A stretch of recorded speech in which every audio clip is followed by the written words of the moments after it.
The question is, what is house blessing according to the Bible?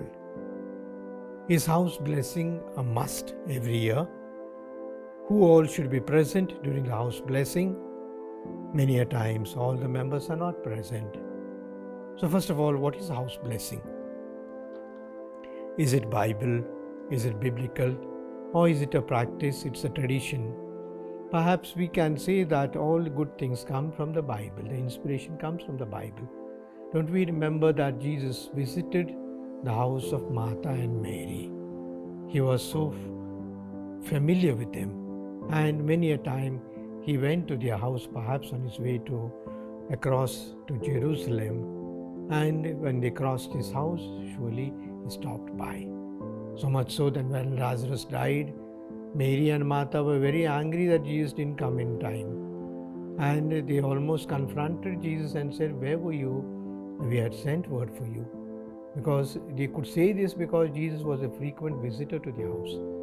And so perhaps Jesus, when they visited their house, surely blessed their house with their presence. Surely Jesus also must have prayed with them.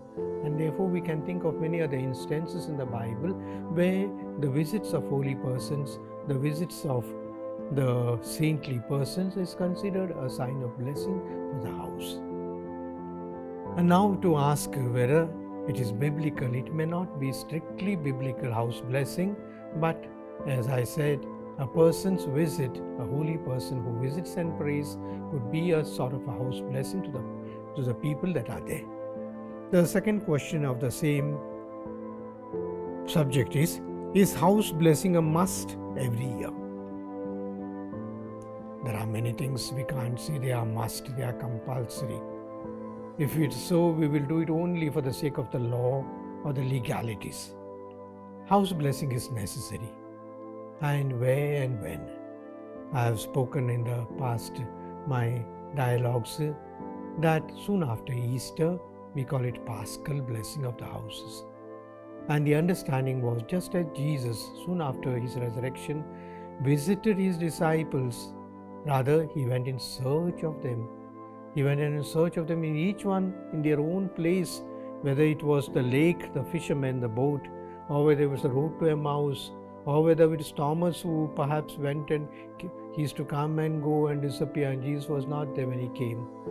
So this is the time perhaps that Jesus would like to visit us very much, especially after the Paschal feast. So therefore we call it Paschal blessing. But we have advised our priests that in places like Bangalore, where there are hundreds of houses in every parish, perhaps 500 and even 1,000 of houses, it's not easy for the priest to just go and sprinkle water. The visit of the priest is also a sort of a visit of Jesus to the house. And therefore, it's better that it's done in a little more relaxed way, with a little more of conversation in the family, a little more of encouragement, and surely the words of blessing. And so I have told my priests if they would like to sort of lengthen the house blessing to a little more later time, and of course the people have to know about it, and therefore the announcements have to be made that the priest will enter, or rather this particular area, this particular ward on this particular day, and bless the houses. So the house blessing may not be considered as a must or not must, but it is good to have our houses blessed. First of all, because the whole family is there. The Holy Family needs our blessing. And secondly, there must be something in the house that is little makes us tense, makes us sad, makes us worried. The people are sick, the people are not very much encouraged, and the priest who comes in the figure of Jesus to bless them encourages them.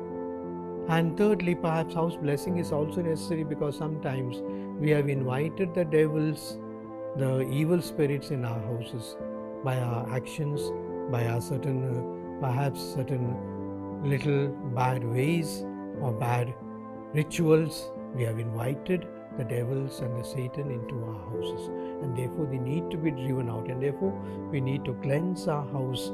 Our houses need to be blessed. And therefore I would say that everyone get their house blessed, If the priests have not been able to come for some reason, or perhaps they do not know your house, it's better that they inform them, Father, please come and bless our house. The sign and symbol of the Christ's blessing and His grace will always remain in the house. The peace and unity, which is very important for every house. The last question that is given here is, should all the people be present? At times, some members are not present during the house blessing. This is a very good note, I would say, a very good remark. The house blessing is not of the walls, it's not of the tiles, it's not of those electrical gadgets that you have. Perhaps you have many of these. It's not of those pots and pans, the house blessing. The house blessing is primarily of the persons, the family that is there. Perhaps the father, mother, along with the children. And therefore, when you know that a house blessing is going to take place on such a day, such a time, it's better that you announce to your house people also that all should be present, because our priest will be coming in order to talk to us, in order to sit with us, and also in order to pray and bless our house. And therefore, it's important that all the people are present.